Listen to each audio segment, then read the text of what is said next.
mga tanyag na manunulat sa panahon ng hapon. Ang panahon ito ay tinaguri ang gintong panahon ng politikang Pilipino dahil sigit na malaya ang mga Pilipino kaysa sa panahon ng mga Amerikano sa pagsulat ng panitikan at pagsalip ng kultura, kaugalian at paniniwala. Ngayon atin ang kilalanin ang mga tanyag na manunulat sa panahon ito. Una ay si Liwayway A. Arceo o mas kilala sa kanyang sagisang panulat na LA. Si Liwayway A. Arceo ay isinilang noong Hulyo 18, 1924 sa Maynila. Siya ay nag-aaral sa Assumption College sa Iloilo City at pumasok siya sa Universidad ng Santo Tomas sa Manila, RUST. At kung saan siya ay nakapagtapos doon ng kursong Bachelor of Arts in English Literature or BAELS. Si Arceo ay isang kilalang manunulat, editor, scriptwriter para sa radyo.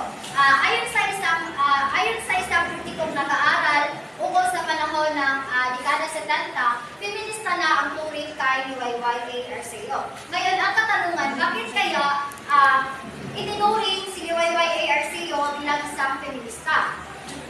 Si Liwayway A. Arceo ay itinuring bilang isang feminista dahil sa kanyang mga akda at na nagtatampok ng tema tungkol sa mga kababaihan, kanilang karanasan at pangkikibaka laban sa kanilang karapatan at kalayaan. Sa kanyang mga kwento, pinapakita niya ang mga hamon at diskriminasyon na hinaharap. Ayon sa isang kritikong nag-aaral ukol sa panahon ng dekada 70, feminista na ang turing kay Liwayway A. Arceo.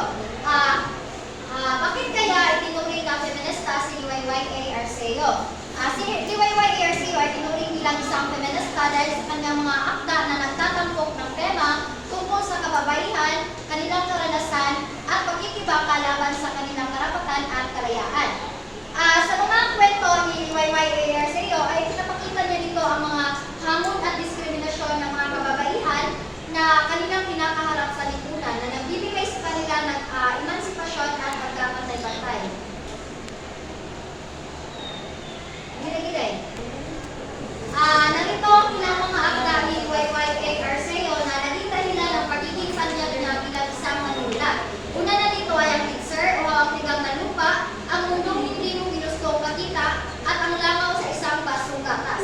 Ngunit dito sa akda niya ay ang mas pinakasikat dito ay ang buhaw ang tigang na lupa. Ito ang dahilan ng pagiging panyag niya bilang isang manunulat dahil ang kwentong ito ay tungkol ito sa isang magkapamilya na kung saan kanang fixed marriage na sila ba dayon ang kanang describe nila kauhaw tigang na lupa kay si Liwayway A. Arceo. Kanang uhaw siya sa pagmamahal sa kanyang pamilya kay kanang since pag-anak pa lang niya sa iyang mama since pag-anak pa lang niya kay kanang wala din siya nakita mama kanang iyang mamang papa is naglambing-lambing or nag-istorya man na unang pamagat na uhaw tigang na lupa kay uhaw siya sa pagmamahal sa kanyang pamilya. Ang naging kontribusyon ni Liwayway A. Arceo sa panitikan ay ang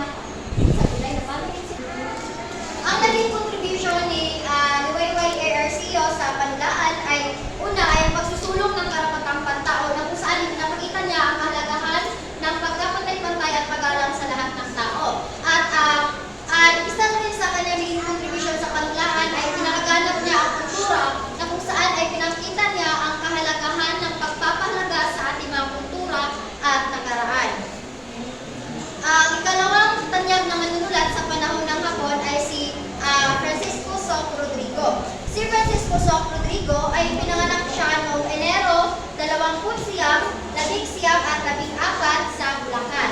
Siya ay mas binagsagang Soc dahil sa kanyang pinapakitang talino nang siya ay nag-aaral pa lamang sa Ateneo. Siya ay isang abogado, isang senador, isa sa pinakilalang mandidibate, mananalumpati at higit sa lahat ay isa siyang manunulat.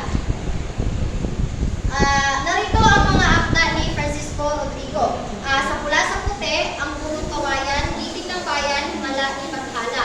Ang mas pinakasikat na akda ni Francisco Rodrigo na naging dahilan ng pagiging panyag na manunulat ay itong sa Pula sa Puti. Dahil itong sa Pula sa Puti, ito ay sabong na kung saan ito ay naging libangan ng mga tao noon. At malaki rin ang naging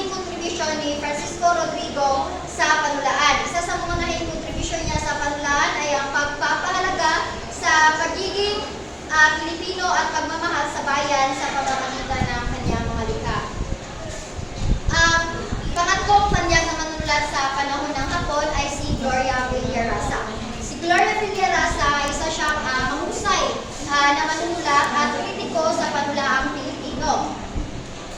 Isinilang siya noong Enero 11, 1925 sa Malabon. Siya ay anak ni Lucino Villarasa at Ferdeleza Santuso Vico. Siya ay nagtapos sa elementarya ng Malabon Elementary School at siya ay nag-aaral sa Malabon Central Institute ng may second honor at kolehiyo sa National Teachers College noong 1955. Malaki rin ang naging ambag ni Gloria Villarasa sa panitikan. Isa na dito sa pangunahing contribution niya sa panulaan ay ang kanyang pagiging tagasalin ng mga tula at aksang pampanitikan mula sa iba't ibang wika tungo sa Pilipino. Bukod dito, siya rin ay nagkaroon ng mga kritikal na pagsusuri at interpretasyon sa mga likha ng mga makakang Pilipino na nagbibigay ng bagong pag-unawa at perspektibo sa kanilang mga obra. So narito ang ilang mga akda ni Gloria Villarasa na naging dahilan ng pagiging tanyag niya bilang isang manunulat. Una ay ang munting patakulan, maningning ang pag-ibig, mga lutong bahay, pagsubok sa bagong tingin. Ang pang-apat na manunulat sa panahon ng Hapon ay si Narciso G. Reyes. Si Narciso G. Reyes ay ipinanganak siya noong Pebrero 2, 1914 doon sa Tondo. Siya rin ay pumanaw noong Mayo 7, 11 siya ng 6. Si Narciso G. Reyes ay isa siyang guro, journalist at manunulat ng dyaryo. Bilang isang kritiko, nagkaroon din si Reyes ng malaking impluwensya sa pagunlad ng panitikan sa Pilipinas. Nagbigay siya ng mahalagang analysis at interpretasyon sa mga akda na iba't ibang manunulat na nakatulong sa pagpapayaman ng panitikan ng bansa. Narito ang ilang mga akda ni Narciso J. Reyes. Una ay ang lupang tinubuan sa mga kuko ng liwanag, may bagyo at may dilim at buha ng buhaya. Itong mga akdang ito, una na dito ay ang lupang tinubuan. Ito ang naging dahilan ng pagiging tanyag na bilang isang manunulat. Pag-ibang manunulat sa panahon ng Hapon ay si Macario Pineda. Si Macario Pineda ay siya ay tubong Bulacan at pinanganak noong April 10, 1912 at namatay noong Agosto 2, 1950. Si Macario Pineda ay siya ay unang sumulat ng wikang Ingles, ngunit nakilala ang kanyang mga akda sa wikang Tagalog. Ang Suyuan sa Tubigan, isa itong akda na naging dahilan ng pagiging tanyag niya bilang isang manunulat. Itong Suyuan sa Tubigan ay isa sa mga akda na umami ng maraming paghanga at nakilala sa bansa. Yun nga, yung sinabi ko na ito yung akda na naging dahilan ng pagiging tanyag niya bilang isang manunulat. Narito yung mga akda. Suyuan sa Tubigan, ito sa Makili, walang maliw ang mga bituin at 5 minutes. Si Serafin Kinigondo, isa rin siya sa mga tanyag na manunulat sa panahon ng Hapon, ngunit wala siyang picture, kaya kumuha na lang ako ng kanyang picture. Siya ay mula sa San Miguel, Bulacan. Nagtapos siya ng kursong commerce mula sa Far Eastern University or FAE at nang-abuga siya sa University of Manila. Ang kanyang mga maikling kwento ay nakilala sa kakulangan nito ng sentral na karakter. Sumulat siya para makapag-iwan ng impresyon sa isipan ng kanyang mga magbabasa. Narito ang ilang mga akda ni Serafin Grigondo. At patuloy ang mga anino, bahagyang tag-araw sa isang tahanan, gatas, at nagmamadali ang Manila. Sunod naman na manunulat sa panahon ng Hapon ay si Chudoro A. Agoncillo, o mas kilala siya sa katawagang TD o Ago. Si Chudoro A. Agoncillo ay tinagurian siyang ama ng makabansang pananaw sapagkat ang kanyang mga akda na isinulat ay mula sa pananaw ng isang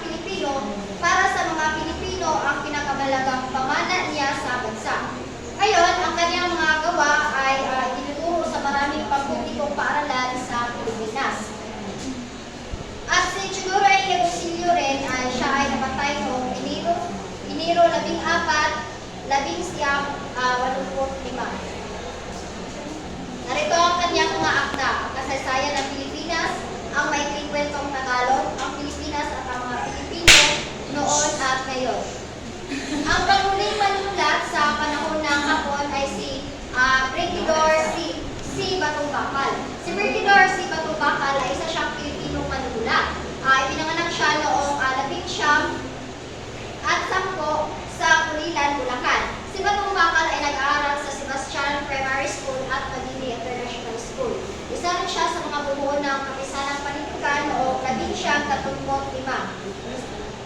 Karamihan ng mga kwento ni Batubakal ay umiikot ito sa tema ng pagsisikap para makamit ang mas mabuting buhay o kaya ang sitwasyong panlipunan sa kanayunan. Mula 1935 hanggang 1975 ay mahigit 175 na maikling kwento ang kanyang naisulat. Kalain nyo, maraming akta may sinulat si Brigidor C. Batubakal. Mahigit 175 na maikling kwento at ito ay na naisulat at lumabas sa mga pahina ng Liwayway, Babuhay, Buwaga, Talibaba, Ilang-Ilang at ang Mutya at iba pang magazine. At yun lang po ang mga sikat na manulat sa panahon ng Hapon.